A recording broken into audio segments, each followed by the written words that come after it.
Sa mga headlines, Dagyaw para sa Kalinaw 2023, matagumpay na inilunsad.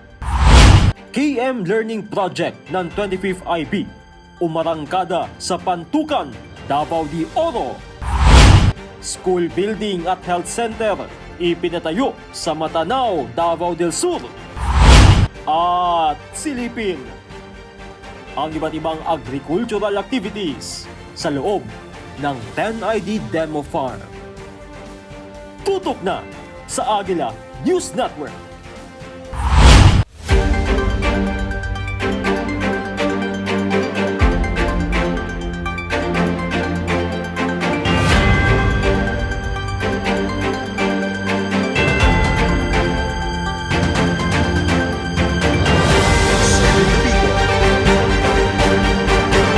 Securing the land.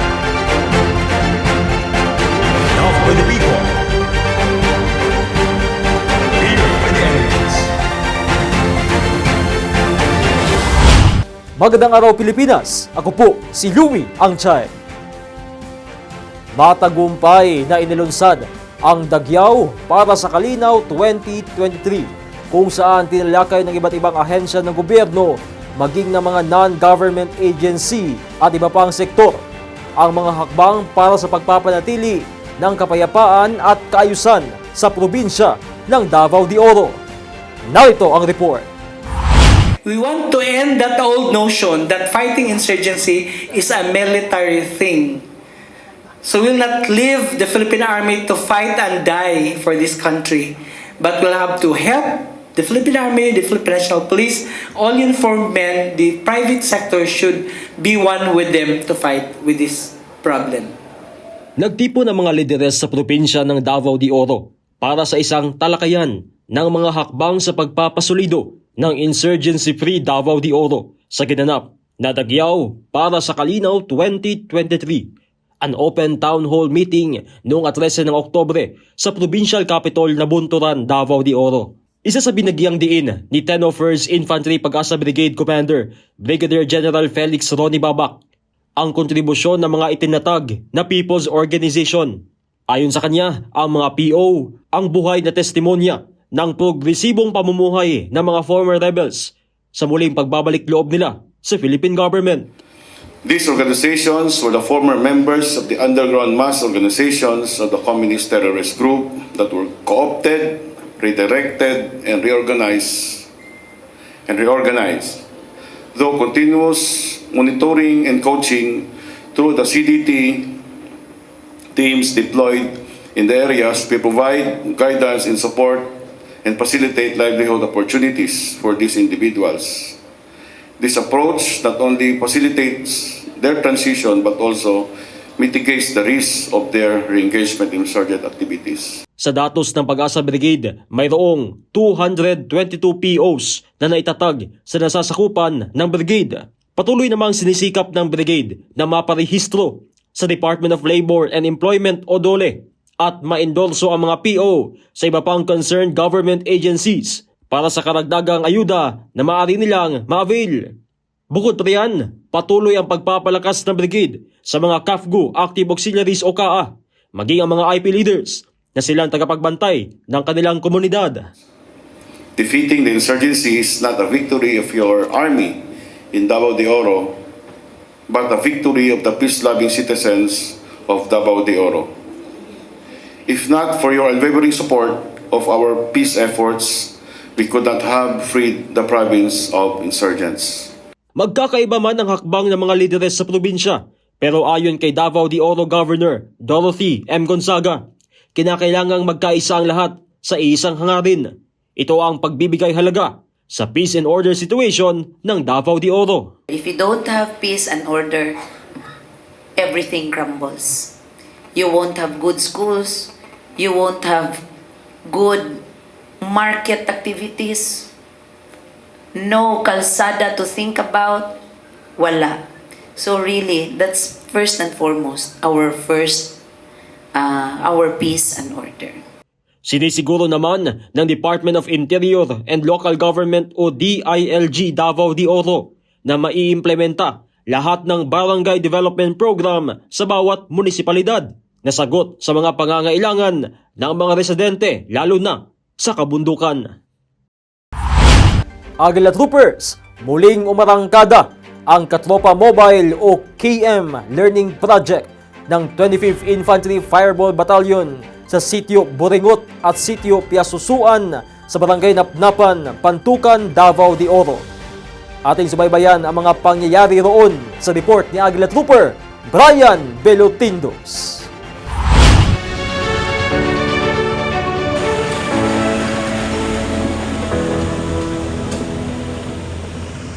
Malayo sa sentro, walang signal. Ganyan inilarawan ang dalawang sityo ng Barangay Napnapan. Kaya naman hindi nakapagtataka na minsan nang naging NPA hotspot area ang kanilang purok, ang kilusang revolusyonaryong barangay ng komunistang teroristang grupo. Sa tinood lang, ako, panahon sa estudyante pa ko, lisod, kanang hadlo kayo.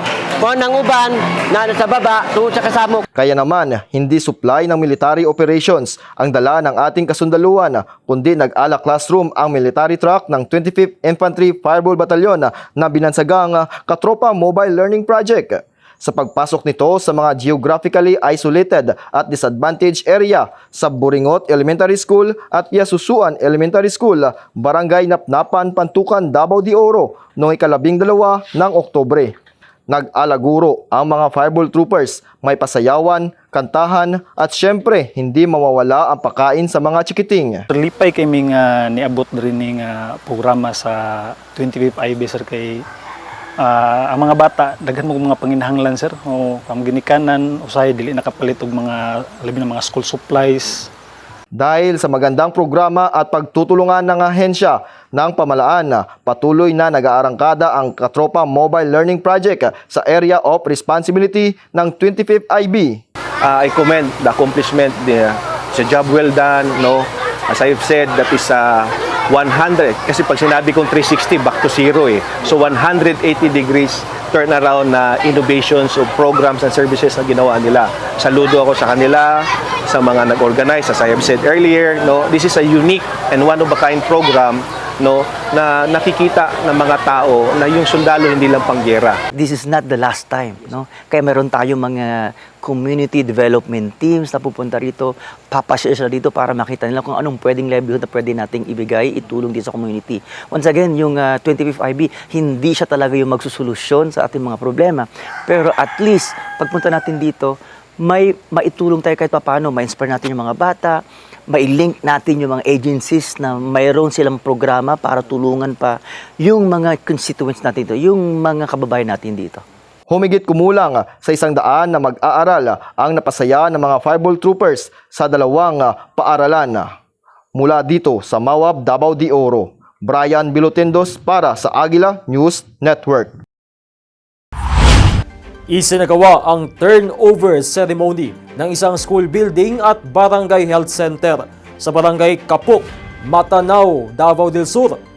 Ito ay alinsunod sa support to barangay development program na nagkakahalaga ng 4 na milyong piso. Si Agila Trooper Jeff Asan sa detalye. Pinangunahan ng lokal na pamahalaan ng Matanao ang opisyal na pag-turnover ng 4 na milyong halagang school building at health station project sa mga residente ng Barangay Kapok, Matanao, Davao del Sur nito lamang ika-3 ng Oktubre 2023. Ang nasabing proyekto ay parte ng Support to Barangay Development Program sa ilalim ng National Task Force to End Local Communist Armed Conflict na layuning direktang tugunan ang mga socio-economic issues sa mga komunidad na tinaguriang Geographically Isolated and Disadvantaged Areas o GIDAS na nakalap ng 39th Infantry Battalion sa isinagawa nitong Community Support Program. Nakupod kayong tabang ang LCAC sa tuwa, sukad sa una o hanpod karon. Sa mga katawhan dire kay kamo na may manag-iani I hope ang pinga nato kung sa may ginapanghatag sa tuwa dire para dili lang aning mga batanon ang makagamit ani I hope in the future sa ilahang sa mga apo na pud sunod puhon magamit gyapon og nindot gyapon siya. Ang mga proyektong ito ay upang matugunan ang pangangailangan ng mga mamamayan sa nasabing komunidad higit sa pangkalusugan at pang-edukasyon na suliranin nito na nooy naging dahilan ng insurhensiya. Dili nami makaatog ka ng lungsod kay tungod na naman nga ang among health center diri nami magpa-check up. Bag-o na mo nga daycare center nga gitukod diri sa Barangay Kapok. Dako kay kong pasalamat sa LCAC nga mao'y naghatag niini. Dahil sa maayos na pagtutulungan ng iba't ibang ahensya ng gobyerno at malawak na pagpapatupad ng whole of nation approach ay mabilis na naibabahagi ang tulong at proyekto ng gobyerno na dahilan ng patuloy na pag-angat ng antas ng pamumuhay ng mga residente sa komunidad. Jeff Asan para sa Agila News Network. Ipinasilip ng 10th Infantry, Aguila Division Philippine Army ang kanilang 10th ID Demonstration Farm na tahanan ng pagsasanay ng mga sundalo, former rebels at maging ng civilian communities patungkol sa agrikultura. Layo ng demo farm na mapahalagahan ang konsepto ng food security at food production. Narito ang report. Ang sundalo, tagapagtanggol ng bayan, daladalay armas, umulan mat, umaraw. Pero alam nyo ba na sa likod ng pangunahing gampanin nito ng mga sundalo ay mga agriculture lovers din sila. Sa 105 ektaryang kabuuhang sukat ng 10th Infantry Aguila Division Philippine Army sa Barangay Tuburan, Mawab, Davao de Oro, 600 square meters nito ay nakalaan para sa tinatawag na 10th ID Demonstration Farm. Benefits ng mga organic na pinapakain is mura or hindi mo na kailangan gumastos para magpakain ng manok. Hindi less expenses at the same time mas madali lang i-produce. Mula 2020, nakatutok ng maigi si Private First Class Jefone Sanchez sa pag-aalaga ng mga manok sa farm. Hands-on sa paggawa ng mga pinapakain sa mga alagang heritage chicken, gaya ng Black Astrolorp, Shamu at Rhode Island. Organic breeding ito. So, hindi tayo bumibili ng mga feeds na binibenta or mga feeds na commercial sapagkat gumagawa tayo ng pakain sa manok gaya ng mga raw materials dito sa 10th ID, yung mga niyog, kasaba at saka mga cornmeal. Yun ang ginagawa natin alternate as organic na chicken na pinoproduce natin. Ipinasilip din ni PFC Sanchez ang mga napoproduce at nabebenta nilang chicken eggs. Brown egg natin. So, ito yung most healthy na itlog kasi organic produce ito dito sa farm ng 10th ID CDT. So, may mga bumibili pa rin? Marami talagang bumibili nito. Usually kulang na kulang yung itlog natin kasi maraming nagpapareserve at ibabinta. Yung 1 tray ng puti na itlog is 220 to 230. Samantalang ito aabot sa ng 320 or 280. Araw-araw, laging nililinis nila PFC Sanchez ang paligid ng free-range chicken para iwas sa sakit ang mga alagang manok, pati na rin sa mga potential predators gaya ng mga ahas. Bukod sa mga manok, tampok din dito ang mga alagang rabbit, gaya na lamang ng New Zealand White Rabbit, common breed ng mga rabbit. Kilala ito na may mainam na protein meat content. Sikat din ito sa mga rabbit shows at laboratory studies. Andyan din ang American Chinchilla Rabbit. Mayroon itong salt and peppered color na skin texture. Mabilis mag-produce ng mga kit o mga anak itong breed ng rabbit. Mainam din ito para maging alaga. Mayroon ding American Fuzzy Loop at Black Californian Rabbit. Ang kagandahan sa 10th ID Demo Farm ay ang pagpapractice din ito sa free-range rabbit farming. Kini mao ni atong free-range rabbit dire sa 10th ID. So ang atong gihimo is gibalik na to, gipractice na to pagbalik nga ang rabbit magpuyo sa iyang natural environment. Sa among permerong pagpractice sa pagbuhi sa free-range rabbit is among naghimo kami gilahang kanang own habitat, practice na mo ang ilang kaugaling own habitat. So among gihimo nagpanday lang mi og naghimo og inganit tapos gibangag-bangagan na mo kwarto-kwarto. So sa ilahang sa pila ka adlaw o pila ka semana nila nga pag puyo dire, ang ilang gihimo mao na tong nagbangag na sila kaugalingon. Hindi naman papahuli ang mga pananim sa demo farm. Alam nyo ba? Itinayo ang demo farm hindi lamang para sa food production, kundi pangunahing layunin ng farm facility ay maging sentro ng edukasyon patungkol sa agrikultura. Demo farm ito, so kami magtuturo kami kung paano namin sila turuan para sa kanila mga skills. So, i-develop namin yung kanila skills. So pagka lalo na pang mga sundalo, pag retiro nila, pwede din dito nila i-apply din sa ilang pangabuyan sa matag-adlaw nila nga pamumuhay. So nagtuturo din kami sa mga POs at sa mga KA at sa mga youth organization. Mawala yung stress natin, tapos yung food security natin, alam natin yung safe yung kinakain natin, at lalo na nga yung mga makatulong din sa atin na mga kinalan sa hanapbuhay. Ito ay pang makatulong din sa araw-araw natin nga mga pang mga income sa aton nga pangabuhi. Dagdag ni Technical Sergeant Cortado, patunay lang din ang 10th ID Demo Farm na kaya nating maging malikhain at mapamaraan. Lalo na't ramdam ngayon ang pagtaas ng presyo ng mga basic commodities sa merkado.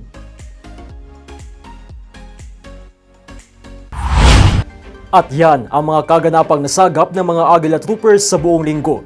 Manatiling nakatutok sa mga aktibidad ng 10th ID sa aming social media pages sa Facebook, Instagram, Twitter at YouTube na naka-flash sa inyong screens. Agila News Network, mga balitang mula sa Pilipino para sa Pilipino. Magandang araw at maraming salamat.